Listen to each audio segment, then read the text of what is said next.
morning. I am Dr. Jenny Ponyi-William, and I'll be covering academic skills and studying with confidence. So the module code for this lecture is BMM3113. My email address is j.eponyu-william@leedstrinity.ac.uk. Last lecture, we talked about note-taking. We talked about the importance of note-taking. So note-taking is not recording every single thing the lecturer has said in the class. It involves listening, giving you 100% attention when the lecture is going on and focusing on the lecture, not just on the lecturer. And note-taking involves taking down key points during the lecture and also synthesizing that information and being able to connect the dots and draw attention to the different relationships between the key concepts in your notes. So the importance of note-taking is that note-taking helps to reduce your study time. So you take notes during the lecture, and then when you are also told to read different textbooks, for example, you can also take those notes. And when you take good notes during exam period, you would not have to go back and look at those textbooks again because you would have already taken adequate notes, and you'd have also noted the references and put the references into a reference management software such as EndNote or Zotero or Mendeley. So note-taking is very important, and is a skill that you need to build even as you move to higher education. It can save you a lot of stress and hassle. So today,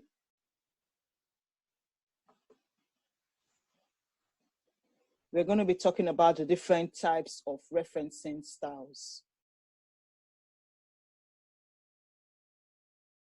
So first of all, what is referencing?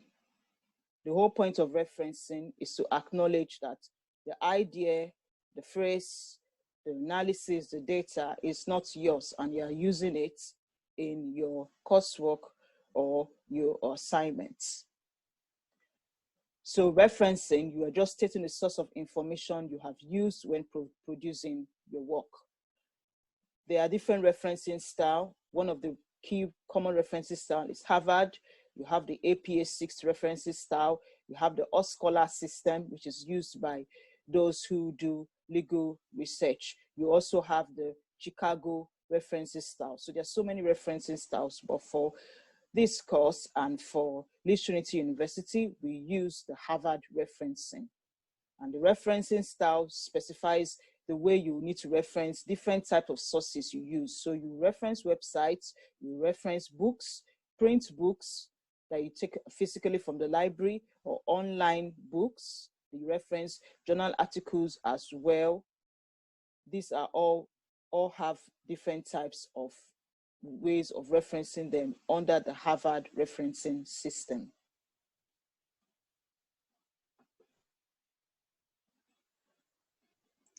So like I said, the two most commonly used, we have Harvard style, we also have the Vancouver styles, and you also have other institutions who have introduced their own styles, a variation or a combination of other conventional styles. So think about why referencing styles are important. Imagine if you are an accomplished author, a best-selling author. You finished uni, you decided to go into writing books, you become a business analyst, you gain all the expertise in your field, and then your book becomes top bestseller on Amazon's review lists. You would expect that people who use your book would reference it properly. This is one of the key importance of referencing. How would you feel if you come up across an article several years after you've written your book, or a textbook that produces quite a lot from your book and it was not referenced properly? You would feel bad, and you would even contact the publisher or contact the person for that, because they have not identified you as the key source in their book, that will be plagiarism.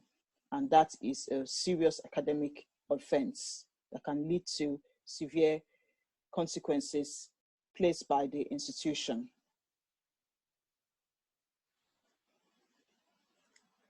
So Harvard referencing is commonly known as the author date style. In Harvard referencing, you have the in-text citation.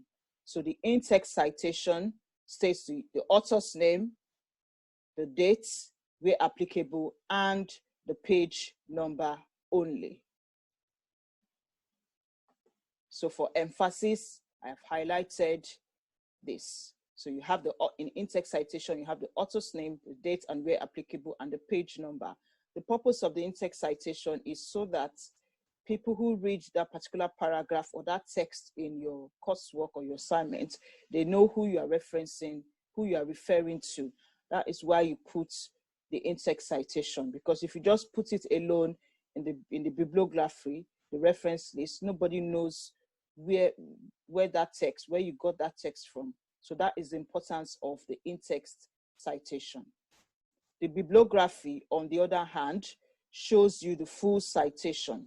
So you have the full citation of Lewis 99 in the bibliography. And you can see in this example, Greenspoon L and Bacala JB Marijuana, Forbidden Medicine. You know the full citation, you know which publisher published it and which location it was.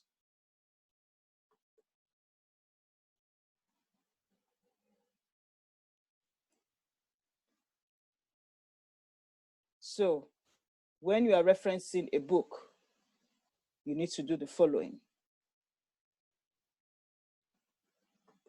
When you have one author, you put the author's name.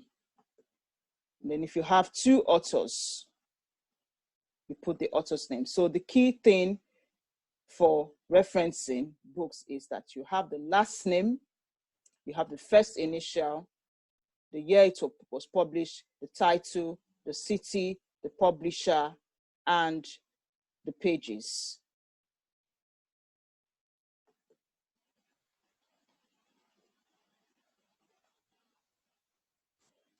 When you're citing journal articles through a website, you also have to follow the order that you should have followed, including the citation of a print journal.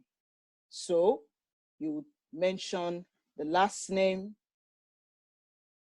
the first initial, the year it was published. Notice last name, put a comma, first initial, full stop, the year it was published, put that in brackets, put a full stop after that, the article title, a full stop after that, the journal, a comma, and then the online, the volume, the issue, and then you put, it was available at, you put the URL. So the URL will usually be at the top of the screen. That is the internet, the website, the address. And then you put the day it was accessed, the day, the month, put just after that, and the year. So you can see this example, you can see the URL here, which should be gotten from the top of the screen. And then here, last accessed 28 October 2019.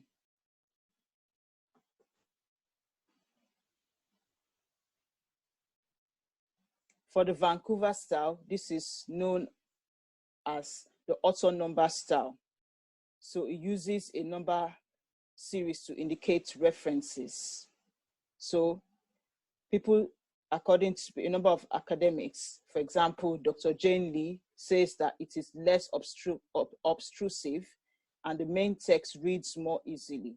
So it was named after a group that later became the ICMJE, that's the International Committee of Medical Journal Editors.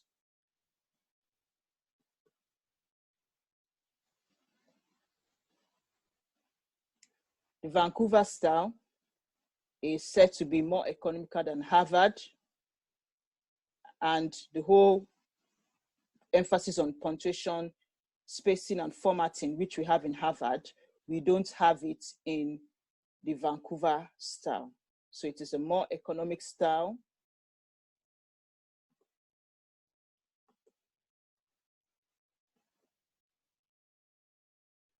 It's a more economic style. It places less emphasis on excessive punctuation, spacing, and formatting, and the whole formatting bits that we focus on in Harvard referencing and excessive punctuation. We don't have it in Vancouver style. And the journal name, which is very important, is abbreviated. So you can already see the difference between the Vancouver and the Harvard referencing style. In Vancouver, they abbreviate the journal names. So unlike Harvard referencing style, where you would have it in journal name in full, in Vancouver, they don't do that. It is abbreviated.